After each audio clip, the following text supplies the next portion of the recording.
really proud of the effort in the second half especially. We had a decision to make at halftime on whether we were going to give up and give in or if we were going to come out in the second half and fight. And our guys fought, and that's what we do, and was really proud of them.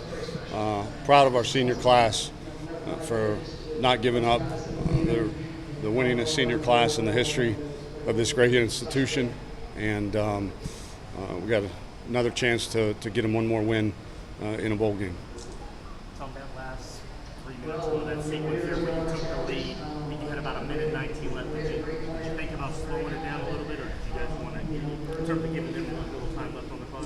No, I don't think many people subscribe to that. We needed a touchdown. Had it been a field goal to win, I think that's a different story. But I think when you need a touchdown to take the lead, you got to score a touchdown any way that you can, and put your defense out there with a minute, whatever it was, 19 left, and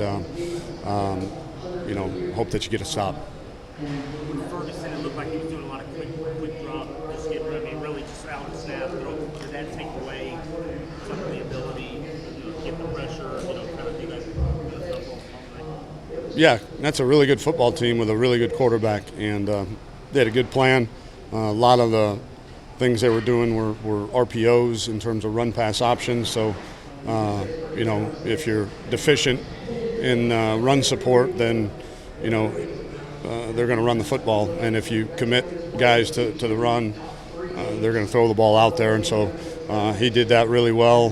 They got away from that. I think Todd, Orlando, and the defensive staff did a really good job adjusting at halftime to get him out of that. But you're right, then kind of the quick passing game, just true passes, the slants and quick outs and whatnot really hurt us.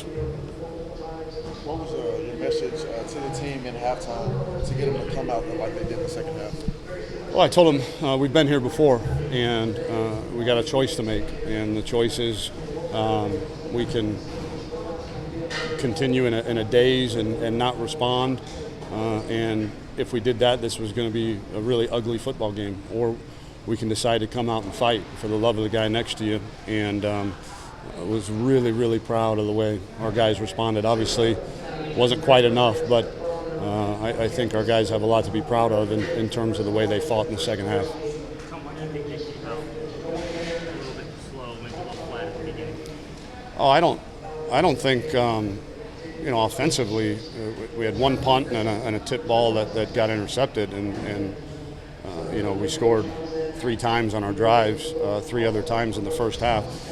Defensively, there was a lot of stuff that they were doing that we hadn't seen, and we were adjusting on the fly. A lot of 2 tight end sets, so we adjusted as best we could on the field, and the halftime was definitely very helpful for us to continue to make those adjustments. Howard gets ejected, and then there's the play where Greg Herman gets his head ripped off.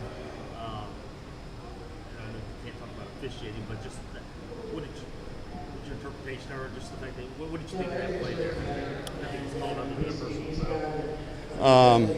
Yeah, I don't know, what the rules are in terms of kicking a guy out of a game, or I think there's got to be intent for it to be an ejection or anything like that. And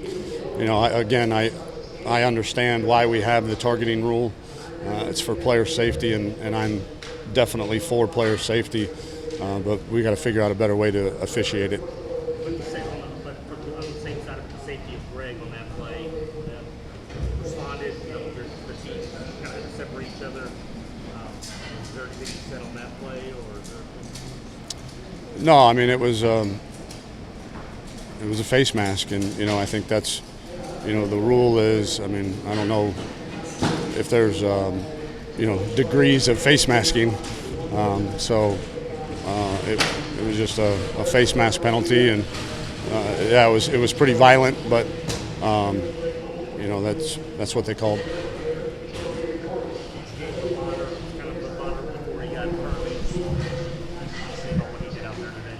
Yeah, he's got a knack for getting open in zones, and once he catches it, he's not going to break away from very many people. But he's a strong runner, and got great ball skills, really good hands, and proud of the way that he showed up today. Especially got dinged up again in the first half. They took him in, put a shot in his shoulder, and then he came right back out and was a huge factor in the game. I know one drive in the third quarter, every play Greg was involved with, he ran through the ball. Do you feel like he kind of took it upon himself to try to lead the team to a win today, even though you didn't get it?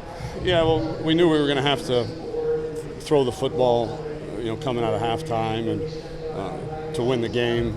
We haven't been real good at running in between the tackles, and especially against a three-man front like that kind of takes away the A and B gaps.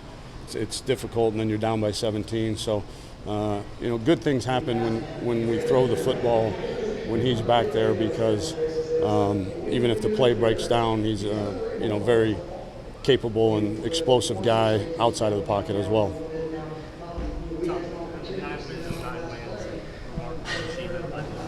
Look at it where does it diminish anything when you come out and you don't win a game like this, but you had right there in terms of what just maybe the whole season in general, just what is a loss like this do at the end when you like you had a couple of those in front of you, but 10 wins, that kind of stuff.